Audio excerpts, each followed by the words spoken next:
Every success story hides a chapter no one likes to talk about: the fall. Before the luxury, before the boardrooms, before the fame, he was just a man who lost everything. His name was Ethan Ward, the youngest billionaire CEO the world had ever celebrated. A man who built an empire with his mind, his ambition, and his relentless hunger for more. But like all empires built too fast, it came crashing down even faster. Sound, thunder rumbles softly in the distance. One bad decision, one betrayal, and suddenly the man who once stood on stages and spoke about vision and success was standing alone in the rain, holding nothing but regret. The same people who once called him a genius now whispered his downfall. Investors pulled out, headlines mocked him, and friends, the ones who swore they'd never leave, vanished. Money was gone, pride shattered, and for the first time in years, Ethan felt something he had forgotten: humility. Music deepens, soft cello joins piano. Days turned into nights filled with silence and self-doubt. He wandered through empty streets, unnoticed, unseen, a billionaire ghost drifting through the city he once owned. He had all the knowledge in the world, yet none of it could fix the ache inside his heart. He started to realize that maybe success had blinded him, that in chasing perfection, he'd forgotten what it meant to be human. He hadn't spoken to his employees like people. He hadn't seen their struggles, their stories, their pain. He had built towers, not connections, and now standing in the dark, soaked and defeated, he understood the truth. All the wealth in the world means nothing when you've lost your soul. Soft wind and distant city hum fade in. That night he made a decision, not to rebuild, not yet, but to walk away, to disappear from the world that once worshipped him and find himself again. He didn't know where the road would lead, only that he needed to feel real life once more. No titles, no applause, no spotlight, just a man starting over. Sometimes success begins the moment you lose it all. And for Ethan Ward, his story was only just beginning. Days turned into weeks. He had no destination, no plan, just a suitcase, a weary heart, and a promise to start again. Ethan wandered through small towns and nameless roads, far from the skyline that once bore his name. One cold evening, hunger and exhaustion caught up to him. He stopped at a small roadside diner, nothing fancy, just a flickering neon sign and the smell of coffee drifting through the rain. Inside, the world felt slower.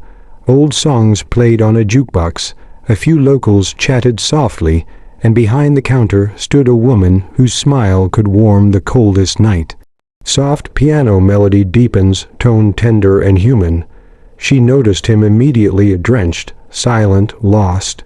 Without a word, she poured him a cup of coffee and placed a bowl of soup in front of him. "You look like you could use something warm," she said gently. He hesitated, embarrassed. I don't have much to pay," he admitted quietly. She smiled. "Then consider it a favor. Everyone needs a little kindness now and then." That simple act, a bowl of soup and a smile, touched him more than any deal or speech ever had. It wasn't pity. It wasn't charity. It was humanity. And it was something he hadn't felt in a very long time. He sat there for hours, listening to the sound of rain tapping the windows, watching her move with quiet grace as she served others. There was something different about her, no rush, no masks, no expectations, just presence, just care. When she finally sat across from him during her break, she asked, "What brings you here?" He smiled faintly. "A mistake, or maybe fate." They both laughed softly, strangers connected not by status, but by sincerity. That night, he slept in a small room above the diner, a place she offered without asking for anything in return.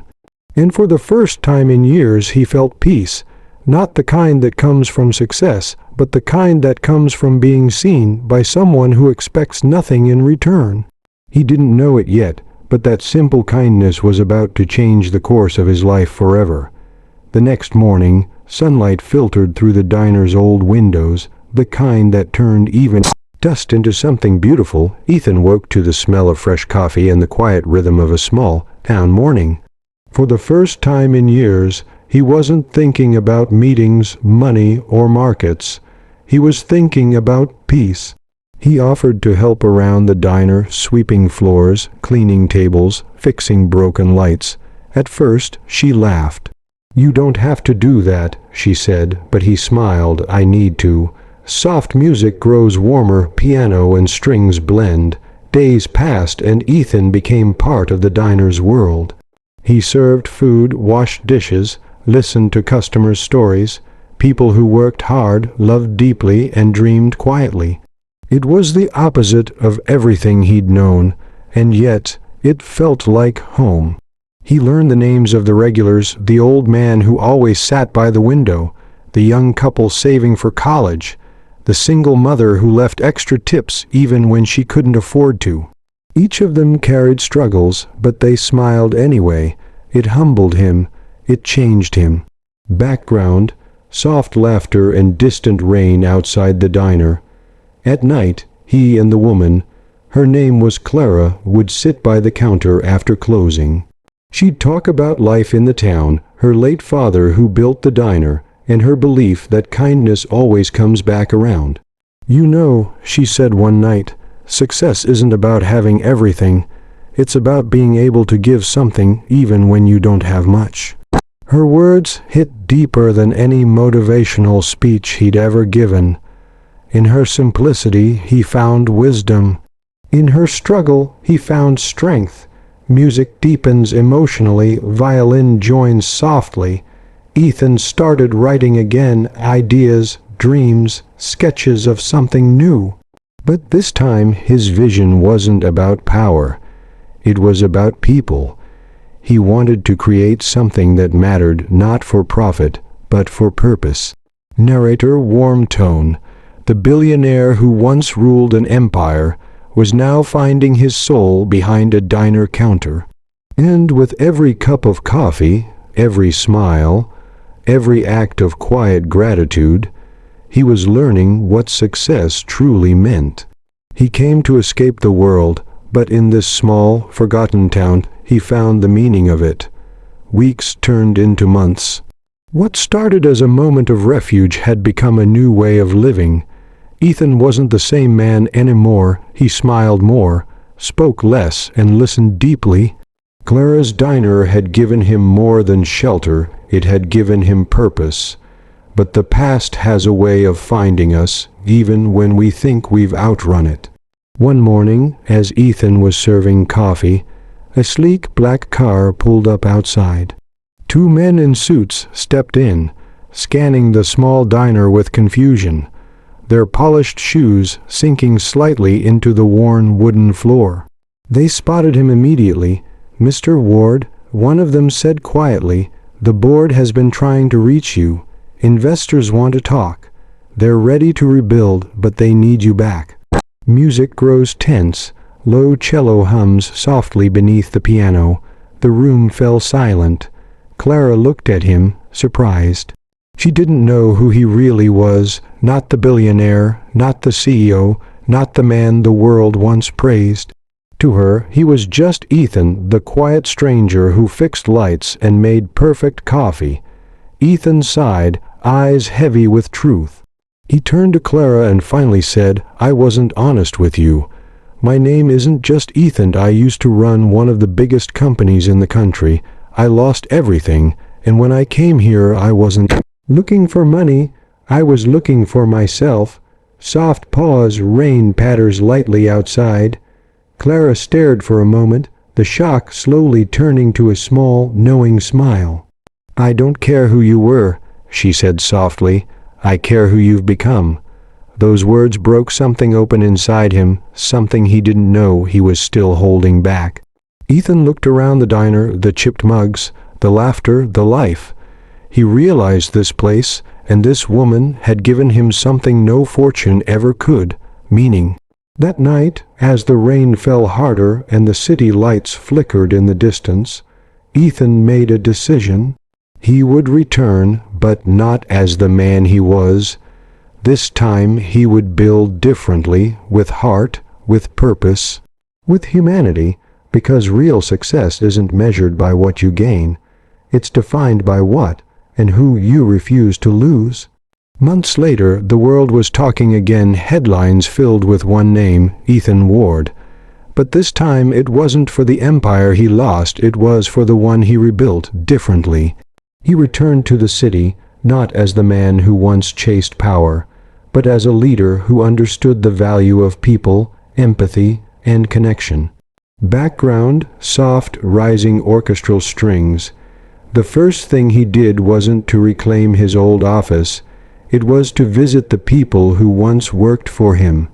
The same employees who had been left behind in the chaos of his downfall. He didn't come with promises of profit. He came with a vision of purpose. He created the Ward Foundation, a movement dedicated to supporting small businesses, single mothers, and everyday workers who had been overlooked by the system he once thrived in. And at the heart of this new beginning was a small diner tucked away in a quiet town. He never forgot where his journey turned. Ethan made sure Clara's Diner became the first project the foundation supported, renovated but untouched in spirit. He wanted to preserve what made it special, the warmth, the honesty, the humanity. When reporters asked him about his success, his answer was simple. It wasn't about rebuilding my company, it was about rebuilding myself. Every month, he returned to that diner. No suit, no cameras, no titles, just Ethan. He'd sit in his usual corner, watching people come and go, listening to their stories, reminding himself why he started again. And every time he looked at Clara, still serving coffee with that same quiet smile, he remembered the night he was lost, and the stranger who showed him what humanity truly means. In a world obsessed with wealth and power, Ethan Ward learned the greatest truth of all, that the real measure of success isn't in what you build, but in who you become while building it. Narrator final line, quiet and moving, and sometimes it takes losing everything to finally find what matters most.